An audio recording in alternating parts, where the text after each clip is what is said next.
change has come to America. Is that a rabbit in your pocket, or you're just happy to see me? This is the Randi Rhodes Show. Turn up your mind. And when 98% of our exporters are small businesses, new trade partnerships with Europe and the Asia Pacific will help them create even more jobs. We need to work together on tools like Bipartisan Trade Promotion Authority to protect our workers, protect our environment, and open new markets to new goods stamped made in the USA.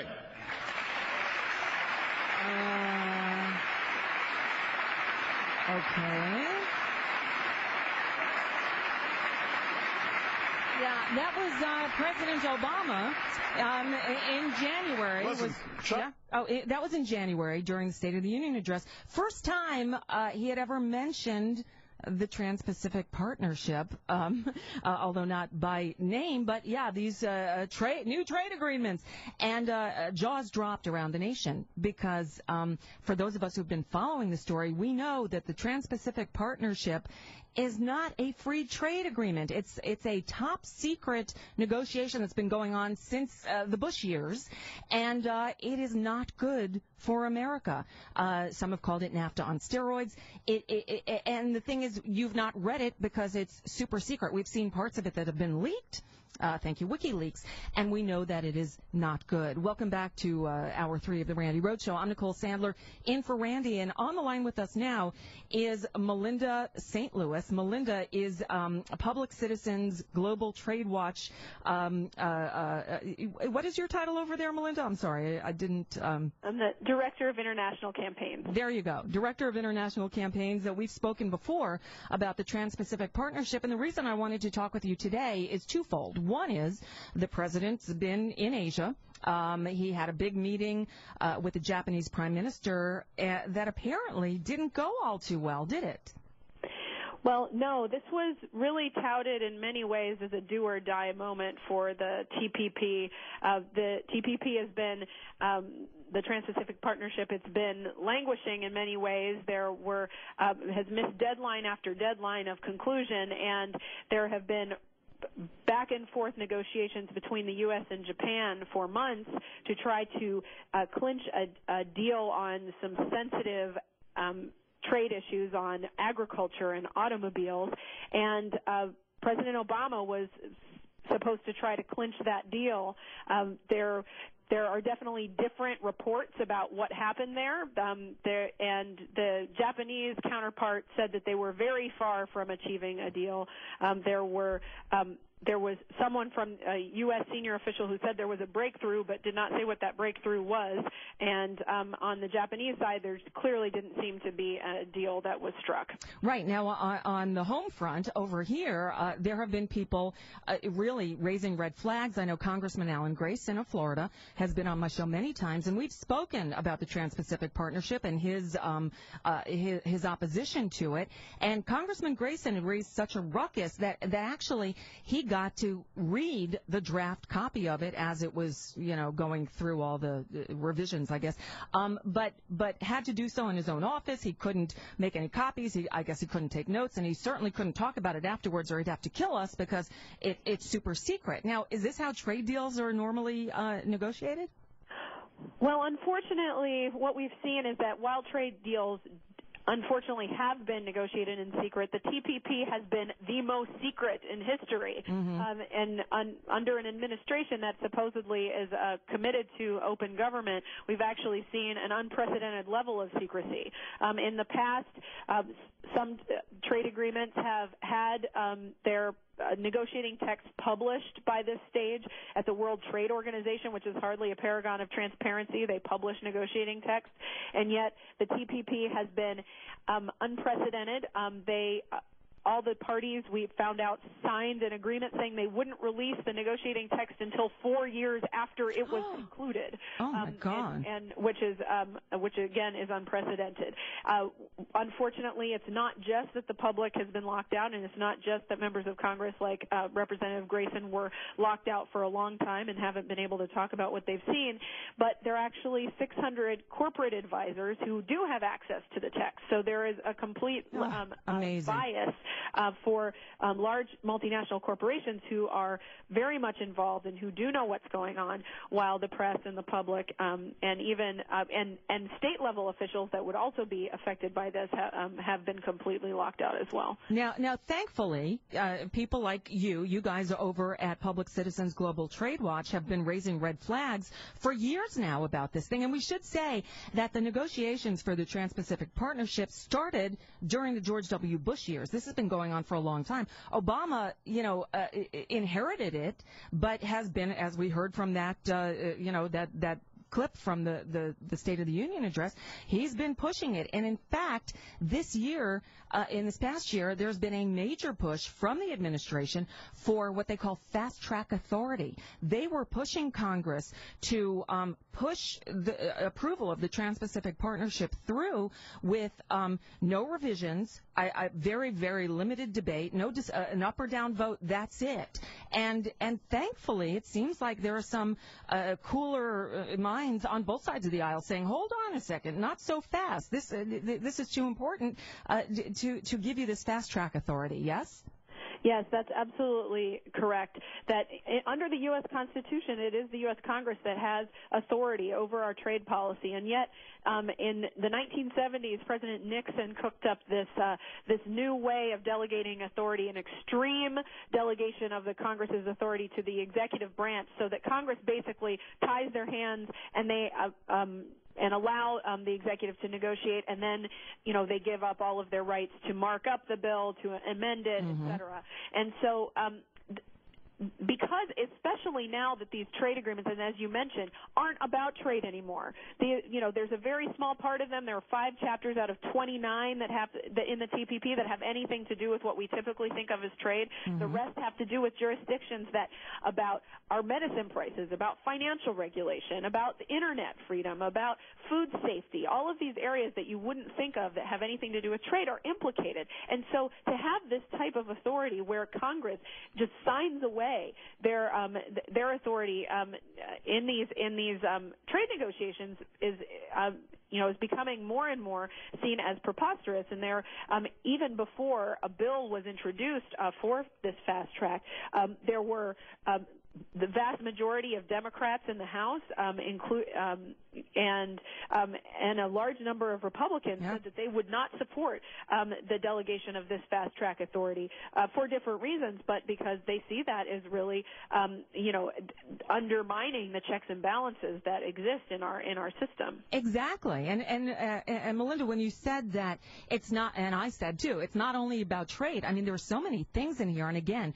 we haven't seen the full text. A couple of sections have been published by WikiLeaks, thankfully, one on intellectual property, and another one, we've learned that what the Trans-Pacific Partnership would do is open up sort of like a world tribunal, like a world court that corporations could go to. If they feel, for instance, say Corporation X, a company based in, Swahili land, I don't know, whatever, in country Y. Country Y says, well, we want to make these widgets in the U.S., but the U.S. has these environmental laws, and they won't let us pollute their rivers by manufacturing these widgets. So because they're not allowing us to manufacture them in their country, they're costing us so many $1 billion a year. So we want to sue the U.S. taxpayers, for reparations to make up for the money we're gonna lose because they won't let us manufacture. They won't let us break their environmental laws. And this global tribunal could say, okay, we award you $10 billion from the U.S. taxpayers.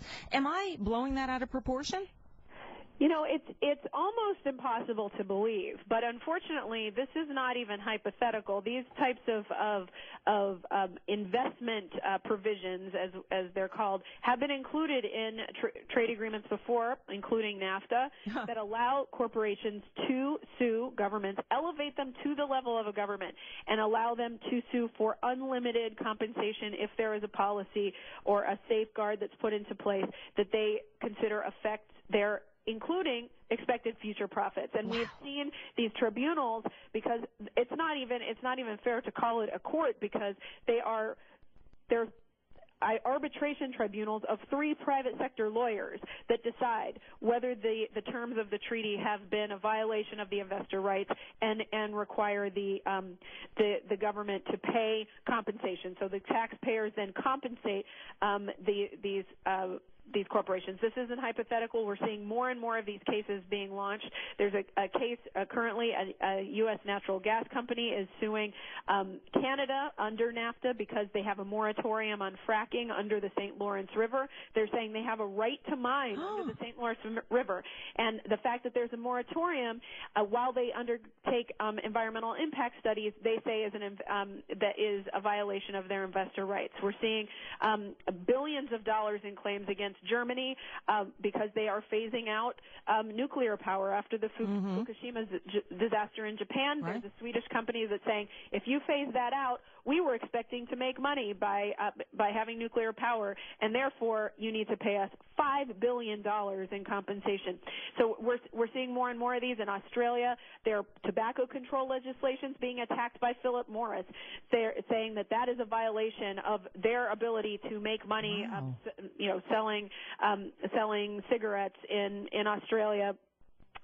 Obviously, given they're actually saying that their trademark is their intellectual property that's being violated by having large labels about the warnings on smoking. So these types of policies that governments need to be able to enact to protect the public. When we learn that there is a new learn that a chemical is toxic, right. The government needs to ban it. It is not fair for a foreign corporation to be able to sue for compensation for that. Right, and the Trans-Pacific Partnership takes this to just a larger level. There's another thing we didn't even discuss, and if it were just a trade bill, the U.S. trade deficit has exploded since NAFTA, and it has not been good for us. It won't be, the Trans-Pacific Partnership wouldn't be good for workers' rights. There's no protection against outsourcing, which is something we need to get a handle on, and on and on. And here's the thing. Tomorrow, the U.S. Trade Representative, Michael Froman, is going before the Senate Finance Committee to make the case for the Trans-Pacific Partnership. Yes?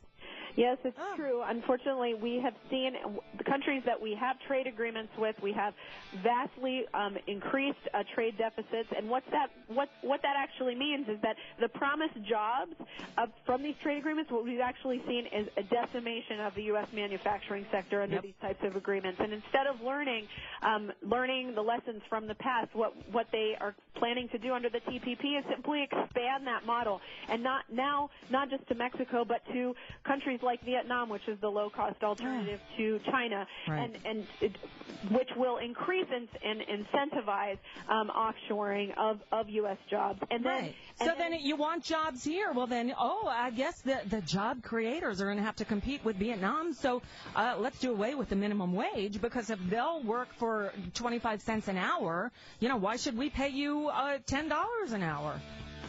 Exactly. Those are some of the many concerns around even just the trade part of this deal, and then you see all of the other corporate giveaways that are being given away through the back door, such as extending monopolies to pharmaceutical companies so that drug prices stay high, and sneaking in aspects of the Stop Online Piracy Act, like that will limit internet freedom that they weren't able to achieve through the domestic policy-making process. Financial deregulators are trying to get their goodies in there so that we can't regulate Wall Street the way that we need to.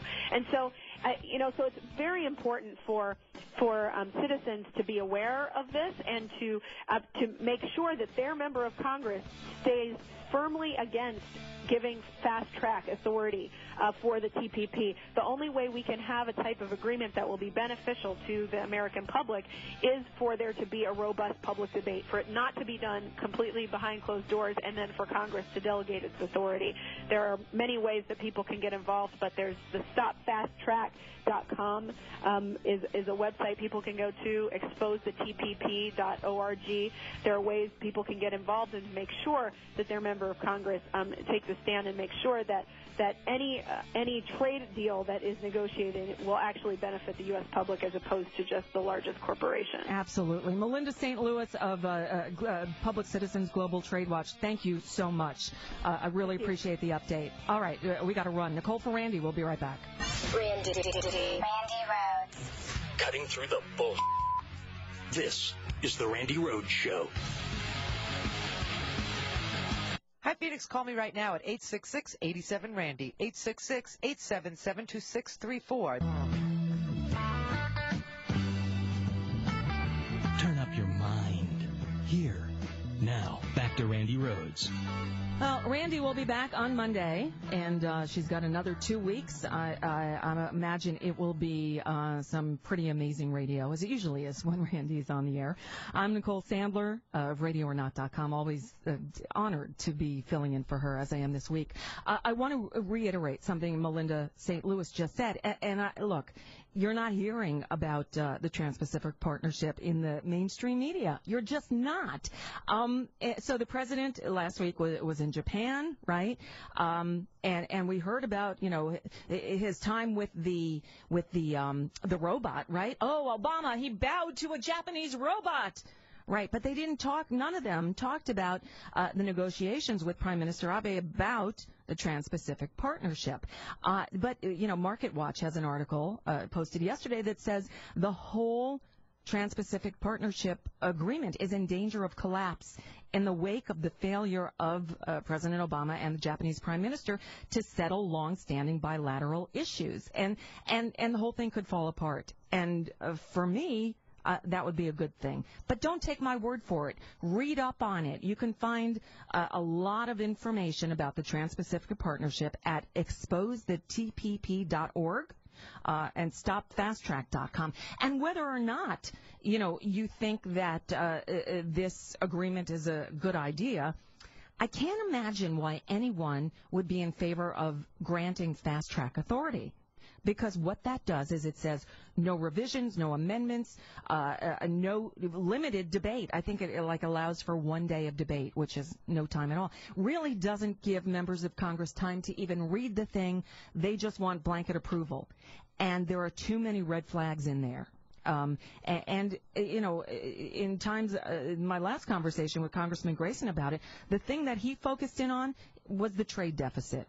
The trade deficit has exploded since NAFTA went into effect and will only get worse. I've interviewed Senator Bernie Sanders about the fact that manufacturing in this country, 50,000 factories have closed here since the economic disaster of 2008. Thank you, George Bush. And the Trans-Pacific Partnership won't make things any better. And while we're fighting for workers' rights to earn a living wage, a deal like this would make sure that that workers are not going to be able to make a living wage. It would bring down salaries here because jobs would be incentivized to go overseas. Because, hey, in Vietnam, they pay workers 25 cents an hour. Why should they pay you $10 an hour or $15 an hour when they can get the stuff made over there for next to nothing? Remember that study? It's in the homework. The CEPR said 90% of workers in the U.S. would see a decrease in wages under TPP. Check it out. It's homework page. Do your homework. Again, that's why it's the homework page. And exposethetpp.org. You'll get more information there. So, Rush Limbaugh thought or is telling us he made a funny, he's a comedian. He told a really good joke. So I thought, you know what? We need some really good jokes. So our friend and sexy liberal John Fugelsang will join us next. Because, too much anger is not good. You need to laugh once in a while. Nicole for Randi, back with Fugelsang next. Take steps. On Premier Radio Networks. Well, it's Nicole Sandler in for Randi Rhodes today. And so earlier in the show, if you were listening, I was a little perplexed because, Rush Limbaugh, who has this giant contract, who's making millions of dollars a year and is allowed to say all kinds of despicable, bigoted, racist, sexist, misogynistic things on the radio and gets away with it, no consequences, now is the arbiter of what's funny. And so he's telling us that what he said about Donald Sterling, that the reason he's in so much hot water is because he didn't give enough money to Obama. Here, listen again. He said this was a joke. This is not news to anybody who has known of this guy. This guy's a big Democrat. The only reason he's in trouble right now is he did not give enough money to Obama. Okay, and so he was criticized about that, on CNN, and after, I guess making a funny at the expense of Don Lemon, that wasn't funny, he said... I was making a joke, and a quite good one, by the way, if I say so myself. Again, I think laughter...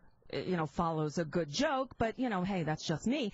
And then he said about those of us who didn't find it funny. These people have no sense of humor, particularly when it comes to Obama. We have no sense of humor, particularly when it comes to Obama. So I thought I would actually call on somebody who understands what funny is, who actually makes me laugh all the time. John Fugelsang. Hey, welcome to the Randi Rhodes Show. Yeah, well, thank you. It's a pleasure to be on with a liberal racist like you, Nicole, and to set you straight on Rush Limbaugh's completely non-racist ideas about black people, most of whom are racist because they voted for Obama. Of course. Right. Now, Rush wasn't being racist when he said Obama didn't have a birth certificate, or when he played Barack the Magic Negro, or when he said all composite pictures of criminals look like Jesse Jackson, or that time he told an African-American caller to take the bone out of their nose and call him back, or Rush wasn't being racist when he said the NAACP should have riot rehearsal and practice robbing liquor stores. You just don't understand what humor is. I see. That's what it is. And the thing is, that the liberals, these people, I guess that's me, we have no sense of humor, particularly when it comes to Obama. So, what about this? I'm also hard at work on plans for the Obama Library, and some have suggested that we put it in my birthplace, but I'd rather keep it in the United States. To me, that's Obama laughing at Obama, right? That's how you handle these trolls, like a boss. That's how it works. Look, Rush Limbaugh, he was so racist. Remember, he tried to buy a team, and he was so racist the Rams wouldn't let him. He once said that in the NFL looked like the Crips and the Bloods without the weapons. This guy was so racist he wasn't allowed to buy a team, okay? That also makes him the first man ever to be rejected by sheep since the Rams turned him down. But, you have to understand something. This is Rush Limbaugh's whole thing. I mean, he is so racist, his crosses burn themselves. This guy's favorite bedtime story is the Dred Scott decision. Did I say racist? Rush Limbaugh is so racist, he wrote a song called I'm Dreaming of a White Kwanzaa. He's writing a screenplay called Django Rechained. I'm telling you, he's a racist man. He's driven away more sponsors than Lindsay Lohan at Betty Ford. He's a very racist gentleman.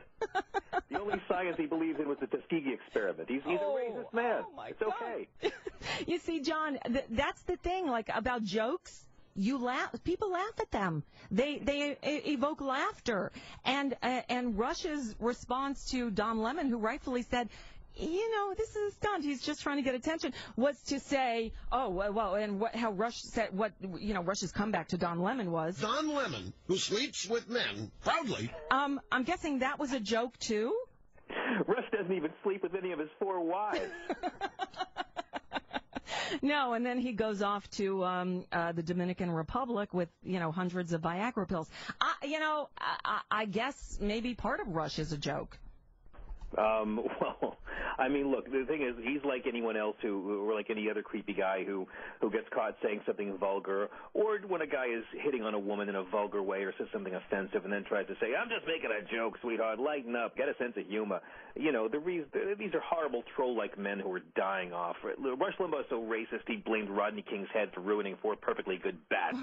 The only time these guys ever get upset about racism is if someone on the left says something about a black conservative, and then suddenly they're in the march March on Washington. Rush Limbaugh is so racist his safe word is apartheid, Nicole Sandler. This guy, and by acting this racist, it keeps him rich because it's still legal to be racist in our society, and they are a dwindling but significant radio listening demographic. The middle-aged white guys with impacted colons who are mad at the world and can't blame the trickle-down prize for never coming to their mailbox. Boy, that you said it all. I mean, you said it all. But so seriously, John Fugelsang, this has been a week when, boy, the racists have just crawled out from their holes, right? Starting, you got Comic-Con for racists. Really? I mean, you got Cliven Bundy, you got Donald Sterling. Of course, with Rush, it's an ongoing thing. But how? I said the other day that I thought maybe, obviously, there's the underlying thing. They're so freaked out that there's a black man in the White House that it's all bubbling to the surface. But the other part is, I think they're emboldened because they do hear people like Rush Limbaugh spouting all the stuff you've been saying, right? They hear Sean Hannity sort of deifying George Zimmerman and Cliven Bundy. I mean, I think they are emboldened by hearing all of this stuff just thrown out there with no repercussions on a daily basis, and they think, well, if they can do it on radio and TV, I guess it's okay to wear my racism loudly and proudly. Well, again, he's giving them what they want to hear. Rush Limbaugh is an entertainer, and it's one of the wisest things he ever did, along with Glenn Beck, is claim that they're entertainers, because they are. And you will never go broke telling people who've been wrong about everything since trickle-down economics, the people who were wrong about Clinton's budget bankrupting America, people who were wrong about Clinton's tax increases hurting the middle class, people who were wrong about impeaching Clinton, wrong about Bush's economic plan, wrong about Iraqis greeting us as liberators, wrong about WMDs, wrong about Sarah Palin's fitness for office, and wrong about a birth certificate, now telling you they're right about something else. You will never go broke telling these Fox News viewers that they've been right all along as a cruel, indifferent reality passes them by. Well, you're right. And John Fugelsang, you brought up Glenn Beck. Now, Glenn Beck was kicked off of the fake news channel, but he still has a daily, nationally syndicated radio show for which he gets paid lots of money. And did you hear what he said yesterday on his radio show? Which, in fairness, he was kicked off of Fox News for being a Jew hater, not for racist comments. But okay, well, bigotry, in any forum is still bigotry. But here's, it speaks for itself. Here's what he said yesterday. Wait a minute.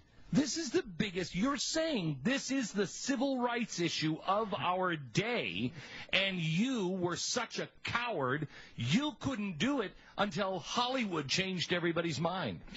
Amazing. These people are disgusting. Anyway, but I got to get back to our throuple. Yes. Oh, by the way, Hillary, the arc of history also bonked Hillary on the head last year. I couldn't remember if the arc of history had come along for her to say that she's for gay marriage. She is. That came out last year. Oh, okay. I forgot about that. But you got to. Of course, she's in political and elected life. Yeah. So right. Hang on just a second. So what I heard you just say is Hillary came out last year, because I didn't think that had been officially the arc of history. The arc of history. I'm telling you, Hillary Clinton will be having sex with a woman on the White House desk if it becomes popular. She'll be just like, she'll be like, look, the arc of history wasn't ready for a president to be a lesbian and have sex on the desk. Really? How many groups did they offend with just that little minute-long clip? Well, look, it's like, if you're a Republican and you want to hate Hillary Clinton, it's kind of hard when you consider how often she's voted with Republicans. So you got to go personal on her, and that's exactly what they did. Right. They can't talk about the fact that Hillary is actually a very moderate Democrat who is a Goldwater Republican as a teenager who actually has a real solid history of standing up and supporting corporate America and insurance company interests. They can't call her a liberal because she's not. Nope. If she's the nominee for president, I'll support her against Jeb Bush or Rand Paul, right? I'm sorry, I mean to say I'll support Bill Clinton's wife against George Bush's son or Ron Paul's son. Because 2016 is when we celebrate 240 years of a revolution against inherited power, so this is what our options will be for president. I'm sorry, but I'm an Elizabeth Warren fan. Me too, yay! She's a MILF. She's a mom I'd like to vote for. Me too. I like that, MILV. I'm going to use that. I'm going to steal that from you, John Fugelsang, because it's true and it's funny.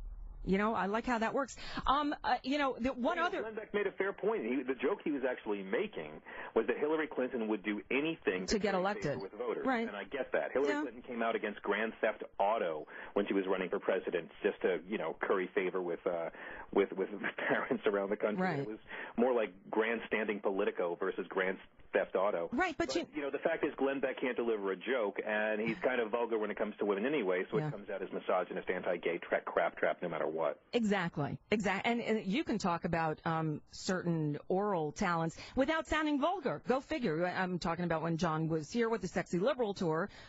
Your new, you do this bit in your act that gets kind of dirty, but it's still not vulgar. It's kind of enticing. Well, I only use one bad word in it, but on the Sexy Liberal Tour, I was getting tired of people complaining that I wasn't doing any dirty material, only talking about politics and religion. So you got dirty. On some dates, I'm closing a set with a very filthy piece that only has one bad word, but it's about a very filthy act, and it's not filthy. It's a pro-feminist piece. but it is. And in fact, you love women. That's it comes from a different point of view. But speaking of women who say stupid things, actually, Sarah Palin is finally getting some pushback for something she said, and I promise you, I know this will assault your ears. I won't. It's only like 4 seconds, so bear with me. She said this. Waterboarding is how we baptize terrorists. So it was the NRA big gathering last weekend, and Sarah Palin, of course, did that, and now like Christian groups are mad at her. Well, they should be. She managed to urinate all over the Constitution and the Bible in one 4-second soundbite. Amazing. How do you do that? How do you take an instrument of torture, which is the crucifix, and equate? I mean, that's an instrument of torture. How do you equate baptism with torturing somebody? With waterboarding's not simulated drowning, Christians. It's drowning someone and stopping before they die. Mm-hmm. It's torture. The Geneva Convention said so. We said so after World War II. She thinks it's just dandy. And again, Sarah Palin's in the same position Rush Limbaugh's in. She's never going to have to actually run for elective office again. She'll pretend like Trump to raise more money, but she's got to stay in the public eye so she can sell more gullible Christmas books to people. So she'll say outrageous things like this because she knows the liberal media will go crazy over it, and Fox News will run to her defense. And if she was any more in the bubble, she'd be Glinda the Good Witch. But just pretending to be, because there's nothing good about her. I'm sorry, she is an evil witch. Well, I don't know. I think that she's more. I think she's just all about herself. I think she is relevant because no Republican outside of Dick Cheney will ever criticize her because every Republican wants her endorsement. So it's really interesting watching someone who's so irrelevant, yet they're all afraid to say it. Cheney's the only GOP who called her out on quitting the governor's mansion because she felt like it. Oh, did he? Oh, good. It's nice to see him take a stand on something that's not about... He's never running for office again. Right, I guess. Well, but it is nice to see all these Christian groups coming after her because they tend to, they gather around people who are doing horrible things. I mean, look at how they got behind Clive and Bundy. They got behind George Zimmerman. They embrace people. Those weren't Christian groups getting behind those. No, that's true. That's true. Groups. You're right. And also we need to, it is worth knowing, while Americans love to wag their finger, and yes, I know it's true that you can say, all we do for activism is getting mad as an obvious bigot. But you know what? Think about how far we've come. Think about how Clive and Bundy or Donald Sterling would not have gotten in trouble for these statements 40 years ago. It's happening slowly, but we are evolving. We are getting better. Everywhere you want to point and say human beings are getting worse, I'll show you 2 or 3 areas where we're getting better. Look at how much more accepting we are of our LGBT brothers and sisters. Mm-hmm. The greatest strides in civil rights advancement in human history occurred for LGBT folks in the last 25 years. And Christians were a part of that. So I can't slam all people of faith just because the right-wing fundamentalists, who are always the ones ruining it, keep on doing what they do. And it's the same here. As trite as it might sound, I'm really proud to live in a country where these statements are, so reviled. Yep. I would rather see Americans direct that anger against a racist drug war and a racist sentencing system and a racist income divide. I'd be much happier if we could keep that rally going, kids. But in the meantime, it is good to see that people do stand up for things, and there's no way you can defend what Sterling said. By the way, I do think it's great when the right evil billionaire finds the right evil evil arm candy. I think it's a great love story. Yeah, they deserve one another, don't they? Mm-hmm. The minimum wage thing today, I mean, this is the real racism. This is like... It really is. It's just incredible what we're seeing going on and how these millionaires in Congress have decided that people who can't live on the minimum wage are doing just fine. Right. And I see people arguing with you, the trolls, on Twitter. It is incredible how people will continue to fight against their own best interests. One day they'll wake up. Like the guy, there's a story about a guy who was, Obamacare is evil, Obamacare is horrible, it's going to kill you, until he got sick, and he was like, oh, wow, wait a minute, it's helping me. You're right, Nicole. We got to thank the Republican Party for ensuring that our tax dollars will keep on paying for more food stamps, since nobody can live on the U.S. minimum wage. Thanks, Republicans. Yeah, thanks, Republicans. John Fugelsang, any live shows coming up? Any more sexy liberal stops coming up? The Sexy Liberal Comedy Tour is coming to Pope Joy Hall in Albuquerque, not this Saturday, but next Saturday, May 10th. And then the first weekend in June, we're at the State Theater in Minneapolis. And we Chicago over the weekend, and cool. Looking forward to coming to a town near you. Well, cool. Randy's show is on in Albuquerque, as I call it, and Minneapolis. So there you go. John Fugelsang, you rock, honey. I will talk to you soon. Have a great one. You Thanks, too. Randy. Bye. Thank you for making me laugh, because I needed some real jokes today. And, laughter is good medicine. All right. One more break. We'll come back. Two more calls. We'll see Nicole for Randy. Don't go away. Randy. When a dust storm hits, pull aside, stay alive. Move to the right for siren. Randi Rhodes on Premier Radio Networks. Well, it's Nicole Sandler in for Randi Rhodes. Randy will be back on Monday. I'm speechless. We have a new cause. We have a cause. We need to let Shepard Smith out of the closet. Apparently, he's locked in the closet at Fox. Oh, not that closet. Not that kind of closet. Oh, not that closet. Shepard Smith, according to Gawker, new piece up at Gawker, Shepard Smith has a longtime boyfriend, and he wanted to come out, and Roger Ailes said no. Apparently, Shep Smith said it's time. He told other Ailes and other colleagues it's time, and instead, according to Gawker, Ailes informed Smith that the network's famously conservative audience would not tolerate a gay news anchor. Ailes' answer was definite. Smith could not say he's gay. Oh, this is going to blow up. Oh, gee. What would Glenn Beck say? Shepard Smith is going to have sex with another man on the Fox anchor desk. Oh, my God! Yeah. To be continued. We need to start a campaign to let Shepard Smith out. Let him out. Let him out. Tomorrow, we've got a lot of stuff to talk about here. We'll deal with education and other issues and the latest on Shep Smith as well. By the way, it's going to be a double header tomorrow. I'm going to be doing my show as well, 10 to noon Eastern at radioornot.com. If you want to try to check it out, see how it all works, come on over. And then I'll be here in for Randy again tomorrow afternoon. Let's get back to the phones. And Marty in Santa Barbara, California, listening on iHeartRadio. Hey, Marty. Yeah, Nicole. Along with the positivity that the Democratic Party has and Elizabeth Warren famously has as well, I think we do need to get a little bit more Fox News on our base. We need to have, because we're telling the truth and they're not. I know. And we need to have people come on and be as outrageous as Steve King and Louis Gohmert and these morons, and really scare the holy crap out of the base, because we can legitimately say, you are going to have your vote suppressed. Yes. You are going to have no options with abortion. Right. You are going to lose your Social Security. You are going to lose your Medicare. You are going to one thing after another. This is your life with Republican rule. This is your life. You want to go there? Right. We have the proof. They've already said it. It's like a Republican Mein Kampf. They've already published it. Everybody knows it's what they want to do. And we need to scare our folks and get them as angry as the other side is, but for the right reason. Be afraid. Be very afraid. Thank you, Randy. Nicole for Randy. See you tomorrow. Bye. On the Premier Radio Networks.